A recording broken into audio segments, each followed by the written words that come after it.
Muito obrigada, Eduardo Gayer, por sua participação aqui no Money Times. 2h58 agora, vamos falar de Black Friday, porque as variações de preços da promoção esse ano se mostraram grandes, chegando, sabe até quanto? 144,8%. Essa diferença nos preços traz um alerta para os consumidores sobre a importância de se fazer pesquisas antes de, efetivamente, concluir suas compras.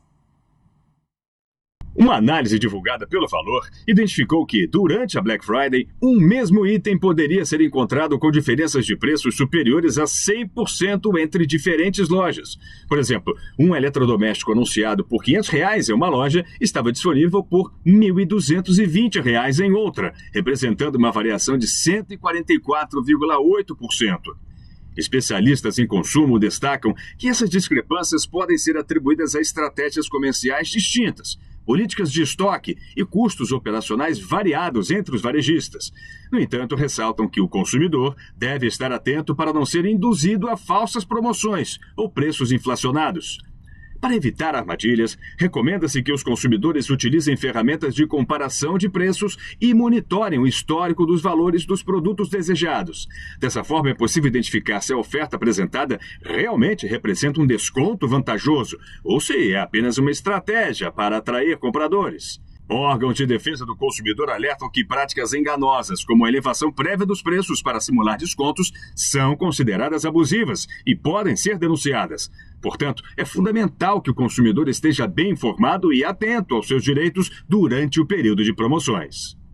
E a gente já tem ouvido falar em Black Friday já faz algumas semanas, né? Mas agora, efetivamente, estamos em plena semana oficial de Black Friday.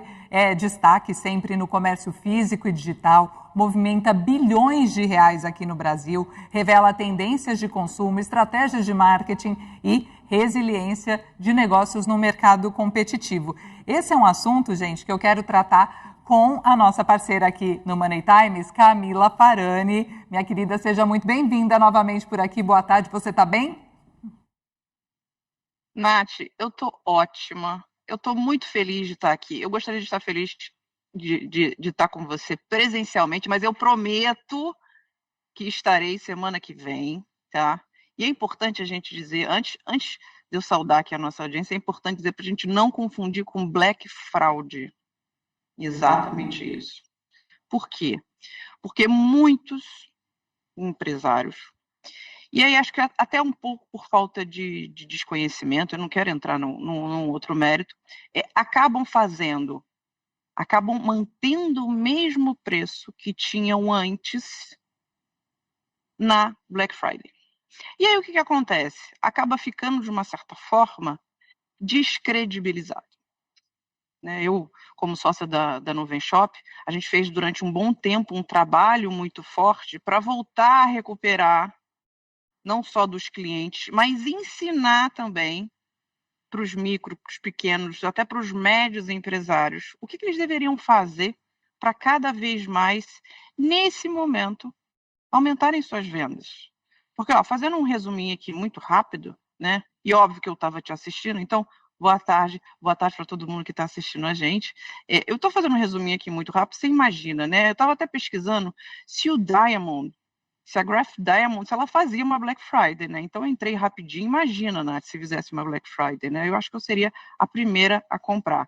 Mas, infelizmente, eu acho que eles ainda não fazem. Logo depois, veio o deputado aqui falando sobre transição energética, tema tão importante para o Brasil.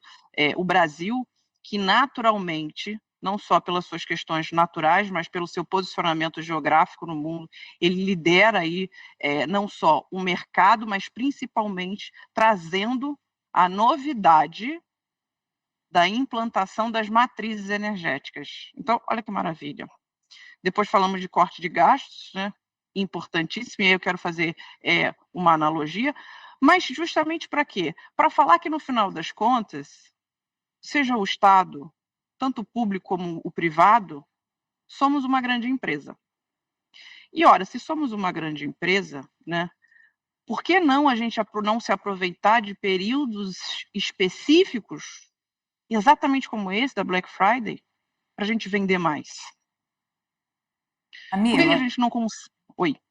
Você está me ouvindo, né? Desculpa te interromper, eu só queria contribuir com um dado aqui, né, sobre e-commerce. Movimentou 5,23 bilhões de reais, mas essa época, né, vai muito além dos descontos, também envolve estratégias por parte de quem vende os produtos. Então, claro que eu quero explorar isso com a Camila Farani, que é referência no empreendedorismo.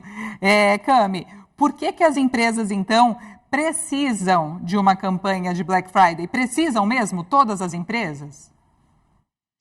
Na verdade, elas precisam. A questão é que muitas delas não fazem. Por quê? Porque se você está num período do ano específico onde você pode vender mais, porque ou você ganha no volume ou você ganha na margem. Basicamente é o seguinte, compara uma joalheria com uma loja de bijuteria. Qual que está certo e está errado? Nenhuma. Só que a loja de bijuteria ela precisa vender mais. Por quê? Porque a margem dela, ou seja, o valor líquido dela é menor. A joalheria, ela pode se dar o luxo não de vender menos, mas de vender menos peças, porque vendendo menos peças, porque ela consegue entregar para o consumidor final, por conta do valor do produto, uma margem muito maior.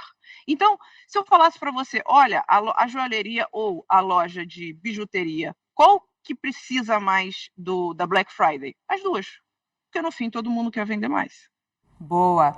E, Cami, eu sei que você preparou algumas artes, né? Então a gente vai ter isso aqui rodando enquanto a Camila fala com a gente. E já vou te emendar mais uma pergunta, tá? Que eu acho que é a deixa para a gente ver esse material. Como é que você vê a evolução da Black Friday no Brasil e qual que é a principal armadilha que os empreendedores devem evitar nessa data, hein?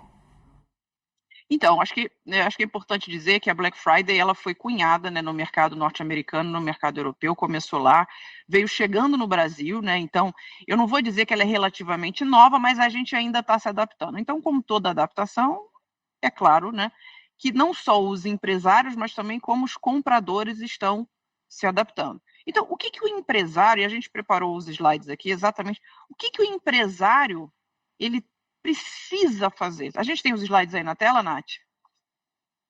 Se atualizar, tá? A gente está vendo aqui o seguinte, quando começar a se planejar para a Black Friday? 3 meses antes, Cami? Sim, então o que acontece, né? 3 meses antes, o ideal ali em agosto, final de agosto, já começar a fazer esse planejamento. E aí, fazendo esse planejamento, primeiro entender quais são os produtos que o empresário ele precisa promover. Ele precisa promover produtos que vendem mais ao longo do ano? Não, ele entendeu que ele precisa promover aqueles produtos que dentro de uma curva de vendas ele não está tão bem assim. Não, ele entendeu que ele pode fazer o que a gente chama de cross-selling, né? A gente não, esse termo foi cunhado por mim. E no fim, descobrir o que ele vai dar o desconto. Então esse é o primeiro de tudo. Pode passar para o próximo. Bora, o próximo então, né? 2 meses antes. Mas depois eu quero que você fale para quem não fez essa lição de casa como é que fica, tá? De qualquer jeito, já vai anotando aí, gente, as dicas da Farani para Black Friday do ano que vem. Então, e aí? O que acontece? Um mês antes, mais em cima da hora, primeiro, você precisa configurar suas listas de e-mail. Importante dizer isso porque se você vai vender pelo digital ou se você vai vender fisicamente, tanto o e-mail quanto você já está alinhado com o planejamento é importante. Então, não só a lista de e-mail, mas também a retórica, a persuasão do teu time de vendas. Depois é importante o seguinte, qual canal de aquisição eu vou atingir essas pessoas? Eu vou atingir o quê? Através de postagem? Eu vou atingir através da rede social? Eu vou atingir através não só do e-mail? Eu vou atingir não só através de relacionamento? Então, por exemplo, na Farani Escola de Negócios, a gente utiliza os dois, porque a gente tem ticket mais baixo e a gente tem ticket mais alto. Uma pessoa, ela não vai pagar, muitas vezes, um programa que tem um valor um pouco mais alto se a gente só mandar um e-mail. Agora, tickets mais baixos, sim. E o mais importante, né, que a gente tem resolvido bastante na CNBC, agora a gente já entrou numa curva bastante significativa, tem que testar o seu site. Precisa testar. Justamente para quê? Para que você, na hora, você não tenha problema de cair na internet ou você não conseguir vender. Que acontece muito, né? Nessa época. Não é, Nath? Não é, Nath? De logística e tudo mais. E tem mais uma arte ainda, Cami? Porque a gente parou, né? Mostrou a última um mês antes, e aí tem a lição de casa ali para fazer 2 semanas antes, certo? Isso. E aí, chegando em cima, o que é importante é a gente causar. Então, antes a gente causa é o que a gente chama de FOMO, a gente inclusive já explorou isso sob a ótica da mulher, mas é Fear of Missing Out, ou seja, eu mando aquele e-mail, eu falo, o vendedor fala, e aí eu causo que a pessoa não pode ficar de fora, porque naquele momento eu vou ter um desconto. Depois, é você, de fato, implantar. Você vai enviar os primeiros e-mails, o seu vendedor vai, de fato, entrar em contato com essas pessoas, né, que estão potenciais compradores.